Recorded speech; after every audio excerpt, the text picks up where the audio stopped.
जी बिल्कुल, और इसी दावे को लेकर मैं एक बार फिर से एम्बेसडर वोरा का रुख करना चाहूंगी, क्योंकि इस बात का लगातार एम्बेसडर वोरा डिस्कशन ये हो रहा है कि कहीं ना कहीं एक सोची समझी युद्ध रणनीति है कि कीव पर कब्जा करना तो हमारा मकसद है ही नहीं, चारों तरफ से हम घेरेंगे और फिर उसके बाद दबाव बनाएंगे ज़ेलेंस्की पर कि या तो वो बाहर आके सरेंडर करें या फिर देश छोड़ के चले जाए। क्या उसी रणनीति की तरफ बढ़ रहा है रशिया?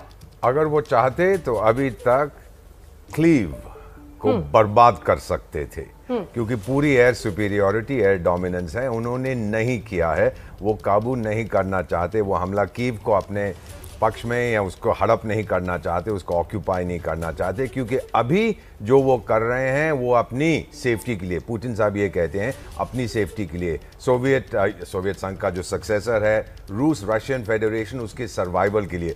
अगर कीव में बस जाते हैं तो फिर ये ऑक्यूपेशन फोर्स हो जाएंगे, जो अफगानिस्तान में आपने अमेरिका को देखा था, तालिबान को ठोक के भगा दिया, फिर बैठ गए 20 साल वहां पे, फिर ऑक्यूपायर हो गए। पुतिन साहब ये नहीं चाहते, ये इनका इरादा नहीं है। चाहते क्या है कि ये चला जाए मैम, और कोई दूसरी सरकार बने, इंटरिम गवर्नमेंट, जो हथियार उनके सामने टेके ना, लेकिन सीज फायर अग्रीमेंट साइन करे और आगे क्या होना है वो तो देखिए, यूक्रेन के रक्षा मंत्री कितना भी उकसाले, प्रदीप सिंह जी आपको यहां लाना चाहूंगी, यूक्रेन के रक्षा मंत्री जो हैं कहां चले गए, वो जो कह रहे थे कि 2 घंटे में कीव पर कब्जा कर लेंगे, कह के उकसा रहे रशिया को, लेकिन वो भी समझते हैं कि इन्वेजन फोर्सेस बनने का जो एक लेबल है वो नहीं चाहता है रशिया इस वक्त। अब वो नहीं चाहता, लेकिन ये भी उनको समझना चाहिए कि यूक्रेन वियतनाम नहीं है।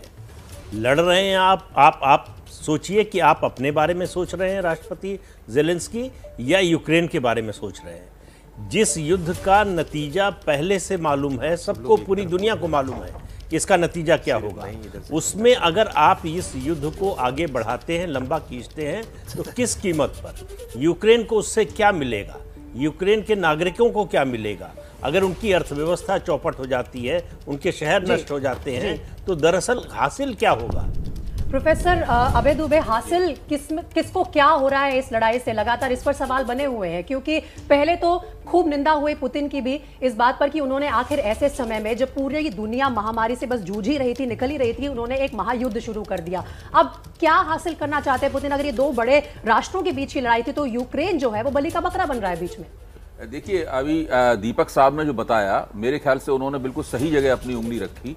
पुतिन यही चाहते हैं कि कीव में मास्को समर्थक सरकार बने, मास्को समर्थक सरकार बने, वो अंतरिम हो या बाकायदा वहाँ चुनाव आयोजित किए जाएं, प्रायोजित किए जाएं, और उसके बाद से सरकार बने। लेकिन दरअसल उनका जो फौरी लक्ष्य है वो यही लग रहा है। मैं सोच रहा हूँ कि जो राष्ट्रपति हैं यूक्रेन के, जो जिनके बारे में बताया जा रहा है कि अभी लापता है, इस वक्त वो क्या सोच रहे होंगे? क्या वो उस छोटी सी बात कहूंगा, क्या उस समय के बारे में सोच रहे होंगे जब उन्होंने नाटो और अमेरिका के भरोसों पर भरोसा किया? वो सोच रहे होंगे अगर ये भरोसा न करते, तो और वो के साथ भी हुआ पुतिन के साथ में समझदारी जाए तो। प्रोफेसर अभय दुबे, मैं लौटूंगी आपके पास, जिया के पास एक बार फिर से मुझे जाना होगा, क्योंकि एक और बड़ी खबर आ रही है इस वक्त।